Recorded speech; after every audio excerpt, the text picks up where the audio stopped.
Hola, Bantenatics! Piolo Pascual, nahipuan sa Junjun? Apo Wang-od, gusto i-cancel? Viral ang video ng aktor na si Piolo Pascual kung saan napagkatuwaan ang dinarayong mambabatok ng kalinga na dakmain ang maselang bahagi ng katawan ni Papa P. Makikita sa video na kasama ng aktor ang natatanging tattoo artist ng Pilipinas na kung tawagin ay si Apo Wang-od. Bumisita si Piolo sa Buscalan, ang tinaguriang tattoo village kung saan ginagawa ang traditional na tattoo art. Ang 107-year-old na si Apo Wang-od ay nakilala sa pagtatato ng tribal pattern sa katawan gamit ang tini na ang tawag sa kalinga ay batok. Pero may kakaibang pag-uugali raw ang mambabatok na alam na ng marami.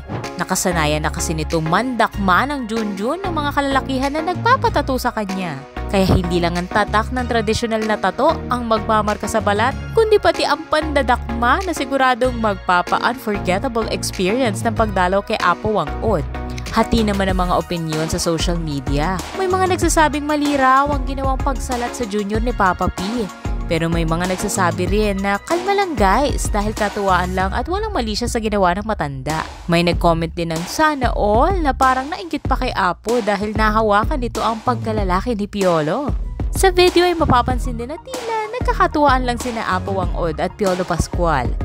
Inumpisahan ni Apo ang kanyang Hokage move sa pamamagitan ng pagpatong ng kanyang palad sa ibabaw ng hita ng aktor. Pagkatapos ay iginapang niya ang kamay papunta sa Medyo nagulantang si Papa P noong una na parang gustong pigilan ng Thunders. Pero sa huli ay hinayaan na lang niya ito.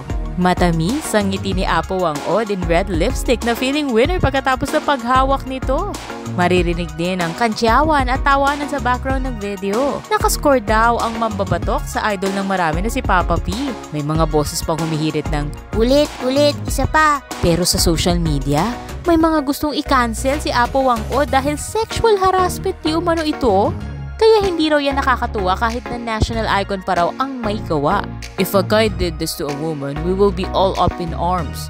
Just because a national icon did it doesn't make the act funny, cute, or worthy of giggles. Nasaan ang mali? Tanong naman ng isang nag-comment na nananawagan pa sa mga netizens na nasaan ang wrong? Hoy mga Sokmed people, tama na muna yung pagka-apekto nyo sa lahat ng bagay. Pero base sa vlogs at blogs ng mga aktual na lalaking nagpatato kay Apo Wang-od, may consent naman daw ang pandadakma nito. Ano sa palagay nyo? Kailangan na bang si Apo Wang-od na ang mag-adjust para itigil niya ang traditional nitong pandadakma gaya na ginawa niya kay Piolo Pascual at sa libu-libong lalaking tinatuan niya? Ano masasabi nyo dito, Bantenatics? I-comment mo na yan and don't forget to follow, like, and subscribe for more updates!